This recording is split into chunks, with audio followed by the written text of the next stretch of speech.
Hello guys, so this is me Bernaris and welcome again to my channel. So for today's video ay tatalakayan natin ang one of the biggest health and fitness trends. So guys, i-rate natin if overrated ba or underrated yung mga trends na ito. So guys, I will be sharing my honest take on this. So it's all about my opinion lang. And of course, let me know in the comment section. Comment down below if you agree or disagree. So let's go! So first guys is intermittent fasting or IF. So dito, underrated ba siya or overrated? So ano nga ba ang intermittent fasting? So ang intermittent fasting is yung kakain ka lang within a specific time or window period. So for example, dyan is 16:8. So meaning 16 hours naka-fasting ka at saka. And then 8 hours, yun yung eating window mo or kakain ka doon. So guys, actually yung intermittent fasting is, di ba, iba-iba pa rin, depende pa rin talaga yun sa tao. So, meron, for example, sa akin, hindi siya maganda long term, maganda lang siya short term. Kasi, pag long term, hindi siya sustainable. Tapos, actually, marami din naman ibang ways para makapag-lose ka pa ng weight. So, I think ilalagay ko siya sa overrated para sa akin. Pero actually, nakatulong din naman siya actually sa weight loss ko. So, overrated lang siya kasi parang yung ginagawa ng iba, parang yun na yung ginagawa nilang paraan para lang sa weight loss, which is hindi naman talaga.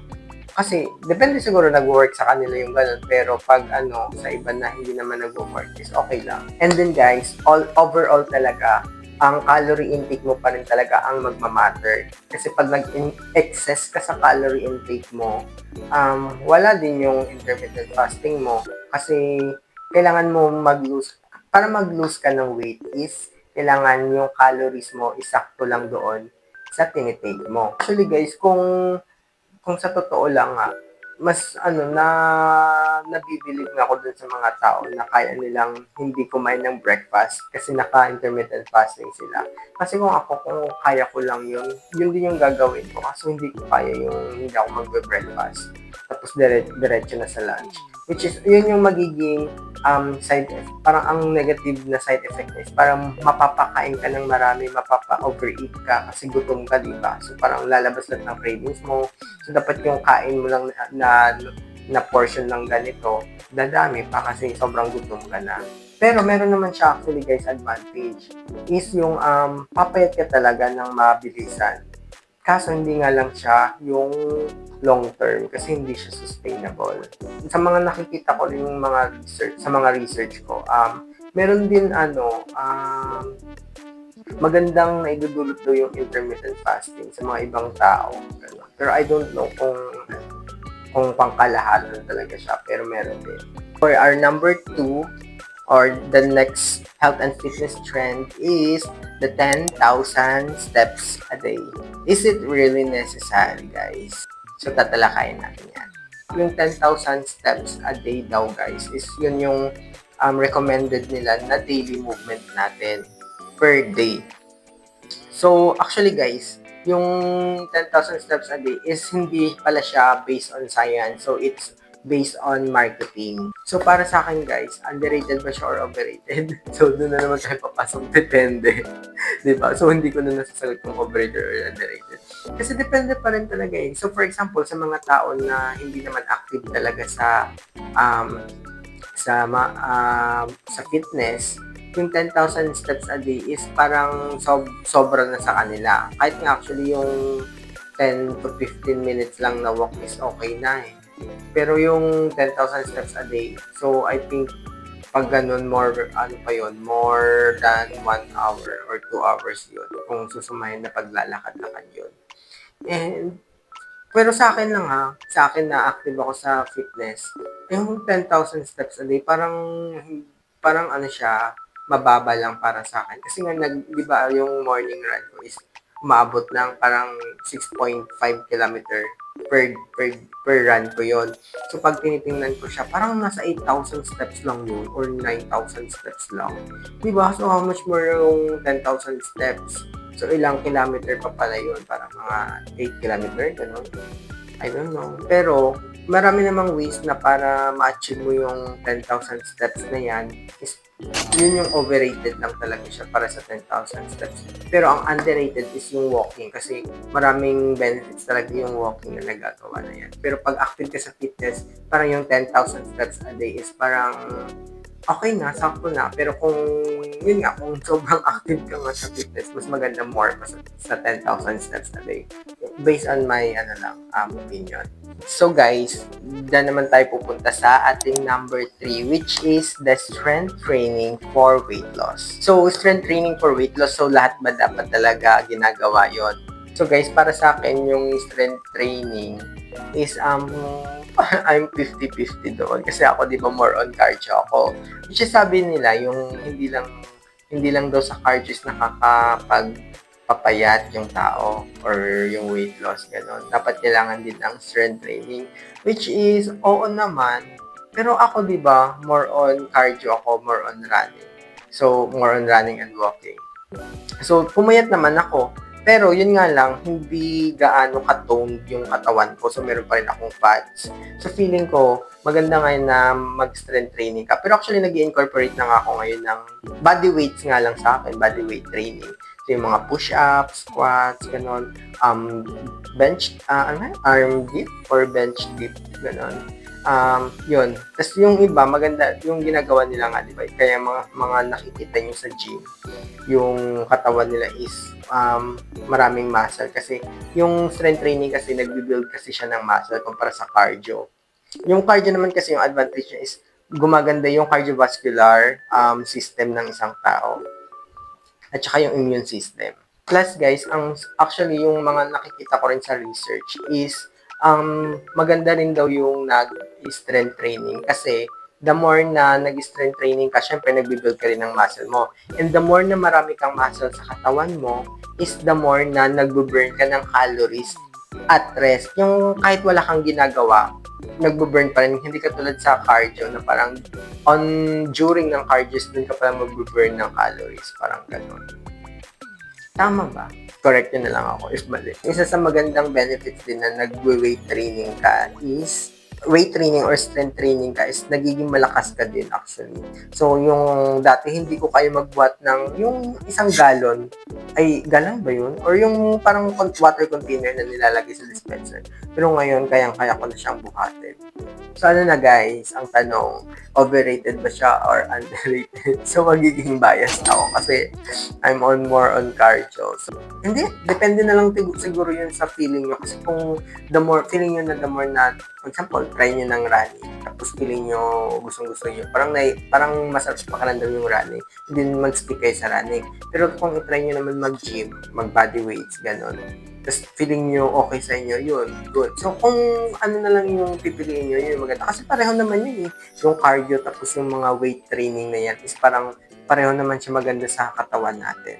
And para lang sa akin na, mas maganda pa rin yung cardio. Di ba bias? Kasi sa mga nakakita ko, yung iba nga ng mga nag-gym, parang nagkakasakit pa rin naman sila eh. Pero kumpara sa mga nagka-cardio, parang ang lakas-lakas nila. Huwag naman ha. Pero ako parang tagal ko na hindi nagkakasakit na parang hindi ako nagkakasipon agad or nagkakaubo or nagkakalagnat na for a year na ata. Ganun. Overrated yung strength training kasi yung mga tao, in-expect agad nila na porket nagbuhat na ng mga weights is matuloy silang pumayat or makita agad nila yung result, which is mali kasi it takes time naman talaga yung pag-build ng muscle is pag-lose ng weight. So, hindi siya basta-basta lang mangyayari sa'yo. So, kailangan mo rin ng patience at saka discipline. So, for our number 4 is juice cleanses or yung mga tinatawag nilang detox. So, worth it ba talaga to or aksaya lang? So, ano yung tinatawag nilang juice cleanses? Yun yung parang yung mga fruits at saka vegetables is ginagawa nilang juice. So, tinatanggal nila yung katas. So, yun lang yung iniinom nila para pang-detox daw ng katawan. So, dito naman guys, sa juice cleanses is parang iba, hati din yung mga opinion dito ng mga expert natin. Kasi, unang-una talaga, mas marami siyang negative effects. Kasi, mas maganda na hindi mo ginagawang meal replacement yung mga juice or detox na yun, or mga juice cleanses na yan. Kasi yung liver at saka kidney natin is nagdi-detox na ng katawan natin. So, hindi na natin kailangan ng mga detox na yun, ng mga juice or mga ganyan. Kasi yung katawan natin is gumagawa na siya naturally. So, ang magiging good effect naman niya is kung feeling nyo na yun lang yung way para ma-intake nyo yung mga fruits and vegetables nyo, din go, okay lang. Pero kung i-replace nyo siya as meal, hindi siya maganda. Para sa akin, yung juice cleanses na yan is napaka-overrated. So, parang hindi siya maganda na. Ako, hindi ako nagtatry ng juice. Hindi ako sa akin na, in my opinion, hindi ako naniniwala sa mga juice cleanses na yan or mga detox na yan. Kasi kung balance naman yung kinakain nyo, bakit kailangan nyo pa magganyan, di ba? So, doon pa rin talaga tayo. Yung bottom line pa rin natin talaga is sa mga kinakain natin, dapat balanced meal pa rin. So guys, ang last trend natin na ito-tackle is the keto diet or the ketogenic diet.